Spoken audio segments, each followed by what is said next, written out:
Sono il cuore pulsante dei paesi, tengono unite comunità e tramandano tradizioni che si ripetono da generazioni. Ma per le sagre il 2026 potrebbe diventare un anno critico.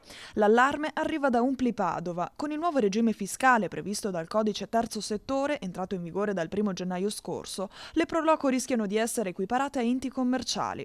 Questo comporterebbe un aggravio di imposte e nuovi obblighi amministrativi e contabili che metterebbero in ginocchio queste realtà. Quello che ci preoccupa è oltre la soglia, sotto o sopra gli 85.000 euro come ci è stato dettato, ma soprattutto come dobbiamo gestire un po' la cosa.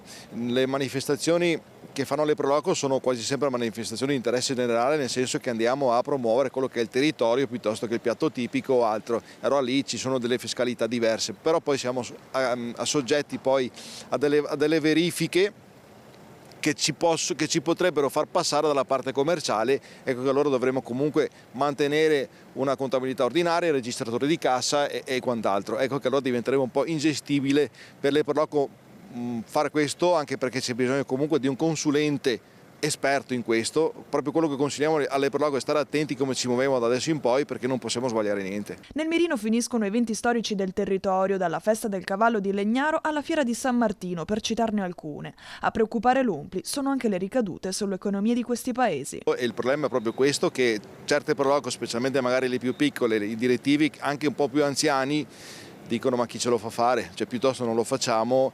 Noi per solidarietà abbiamo detto ci verrà forse la voglia di incrociare le braccia anche noi, però prima di arrivare a questo speriamo di trovare una soluzione. Senza novità da Roma, l'Umpli minaccia di fermarsi. So quanto questo sia fondamentale per i comuni, per le nostre realtà, per le nostre comunità.